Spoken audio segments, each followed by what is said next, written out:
Manual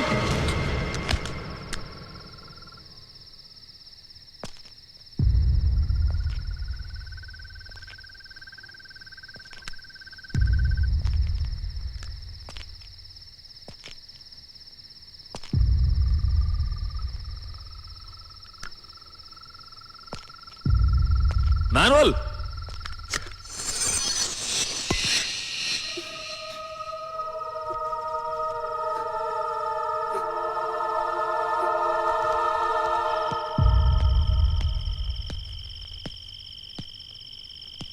manual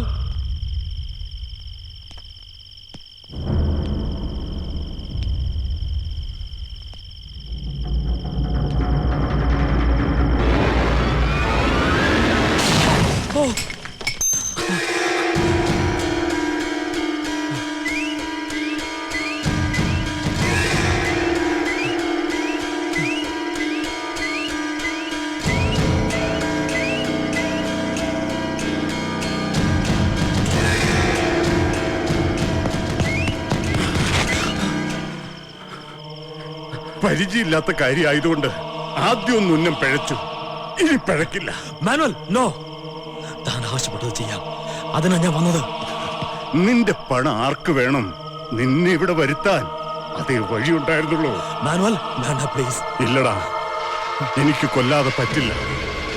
ഞാൻ എന്റെ നിധിമുക്ക് വാക്കുകൊടുത്തുപോയി. അവക്ക് വേണ്ടിയാണിത്. ഇന്നത്തോടെ അവളുടെ എല്ലാ സങ്കടങ്ങളും തീരണം.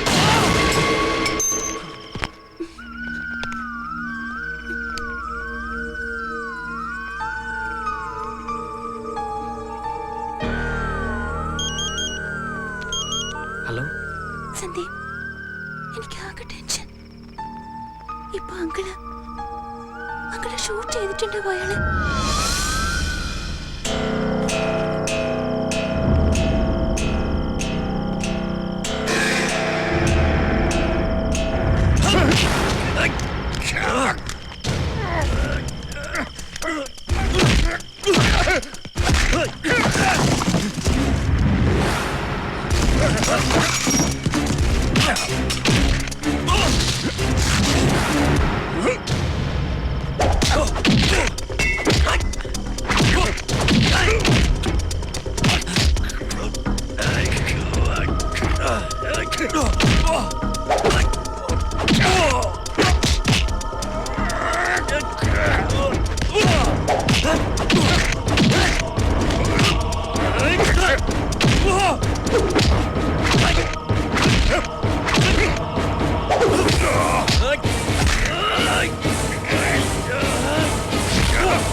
എന്താ ഇത്ര ലേറ്റ് ആയേ?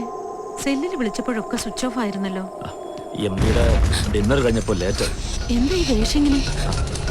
അത് തിരിച്ചു വരുമ്പോ സ്റ്റാഫ് കയറിയ വണ്ടി ഒരു ആക്സിഡന്റ് ആയി. ആർക്കും ഒന്നും പറ്റിയില്ല. വണ്ടി വലിച്ചു കയറ്റുന്നതിനിടയ്ക്ക് പറ്റിയതാ.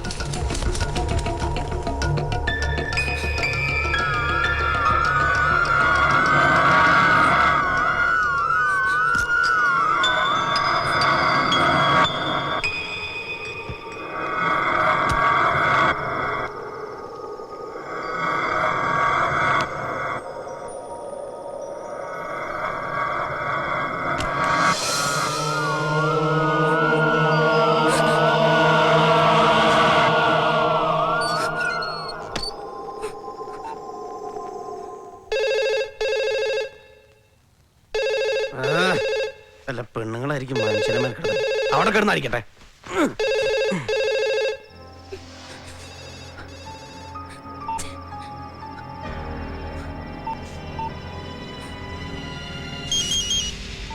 ഹലോ സന്ദീപ്, പപ്പ തിരിച്ചു വന്നു. അങ്കിളിനെ വിളിച്ചിട്ട് ഫോൺ എടുക്കുന്നില്ല. എന്തോ കുഴപ്പമുണ്ട്. നിന്റെ പപ്പ കണ്ടോ? ഇല്ല. ഇനി എന്താ ചെയ്യാ? ഞാൻ ആദ്യം വിളിച്ചു നോക്കാം. നീ ടെൻഷൻ അടിക്കണ്ട. നേരം വിളിച്ചിട്ട് എന്താന്ന് അന്വേഷിക്കാം.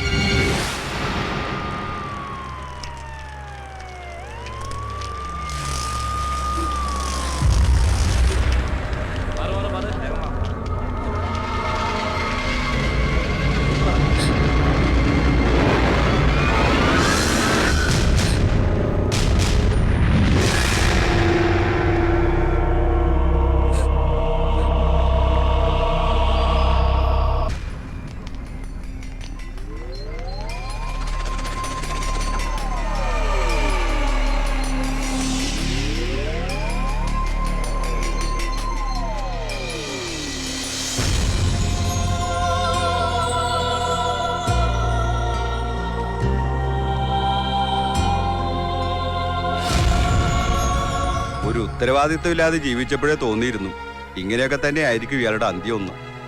എന്നാലും ഇത്രയും ദൂരെയുള്ള ഒരു കെട്ടിടത്തിന്റെ മുകളിൽ കയറി ഇയാൾ തൂങ്ങിയത് എന്തിനാ? ആത്മഹത്യ എന്ന് പറഞ്ഞ ഒരു തരം തോന്നല. അത് തോന്നിയാ പിന്നെ സ്ഥലവും കാലവും ഒന്നും നോക്കത്തില്ല. എവിടെയെന്ന് വെച്ചാലും ചെയ്തിരിക്കും.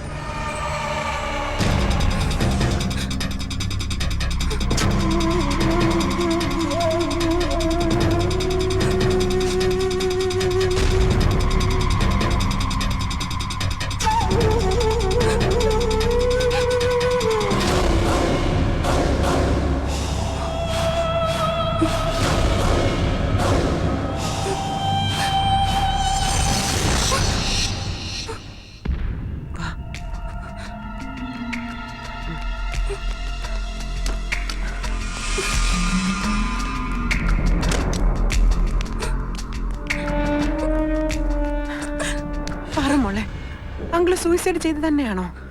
ആവാൻ വഴിയില്ല. എന്താ ഉണ്ടായത്? എനിക്കൊന്നും അറിയില്ല. മോള് പേടിക്കണ്ട. ആന്റി ആരോടും പറയില്ല. എനിക്കെങ്ങനെ അറിയാം? നോക്ക്, ആന്റിക്ക് ചിലതൊക്കെ അറിയാം. മോൾ അങ്കിളിനോട് കൊല്ലാൻ ആവശ്യപ്പെട്ടതും ഇന്നലെ രാത്രി അങ്കിൾ അതിന് പുറപ്പെട്ടതും. പറ, പിന്നെന്താ സംഭവിച്ചത്?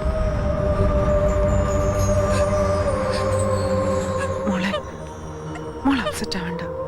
ആന്റിക്ക് മാത്രമേ അറിയൂ. ആന്റിയോട് മാത്രമേ അങ്കിള് പറഞ്ഞിട്ടുള്ളൂ. വാ, ഇരിക്ക.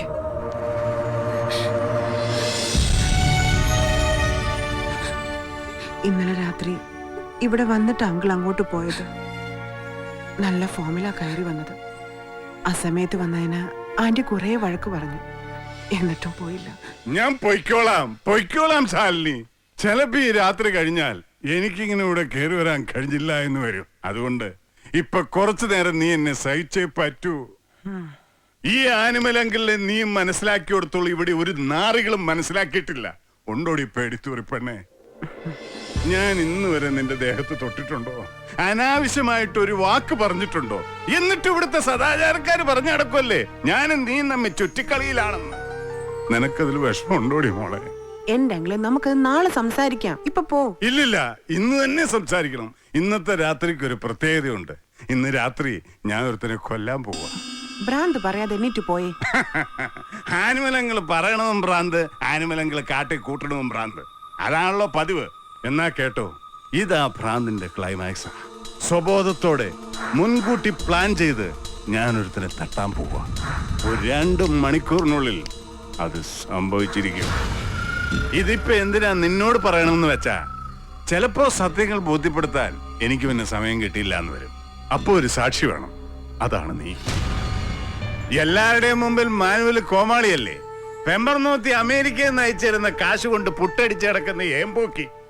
പക്ഷെ നിനക്കറിയോ, അവളുടെ ഒരു ചില്ലിക്കാശ് പോലും ഞാൻ ഇതുവരെ ബാങ്കിൽ നിന്ന് എടുത്തിട്ടില്ല. അത് മുഴുവൻ അവളുടെ പേരിൽ തന്നെയുണ്ട്. ദാ പാസ്ബുക്ക്. ഇനി നീ ഇത് സൂക്ഷിക്കേ. എന്നെങ്കിലും അവള് വരുമ്പോ ഒന്ന് കാർപ്പിച്ച് തുപ്പിയിട്ട് കയ്യിൽ വെച്ചു കൊടുക്ക്. അവള് വാങ്ങും. ഞാൻ പുട്ടടിച്ച് നടക്കണതേ എന്റെ അപ്പം കൊച്ചുപറിയത് എന്റെ പേരിൽ എഴുത്തുന്ന പുരയിടവും റബ്ബർ തോട്ടവും വിറ്റ് തൊലച്ചിട്ടാ. അത് തീരുമ്പോ ഈ മാനുവൽ വെറും ഇസ്പയുടെ 7-ാം കൂലി. പിന്നെ ഞാൻ അന്തസ്സായിട്ട് തെണ്ടും.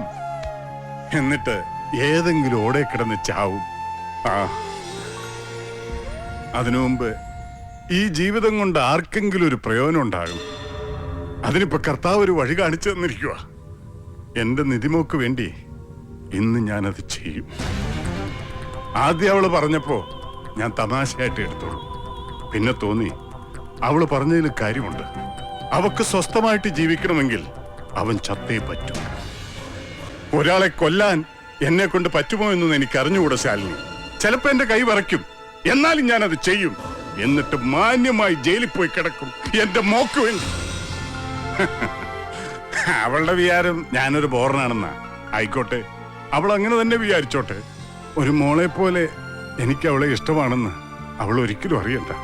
അറിഞ്ഞാൽ ചിലപ്പോ അവക്ക് സങ്കടമായാലോ.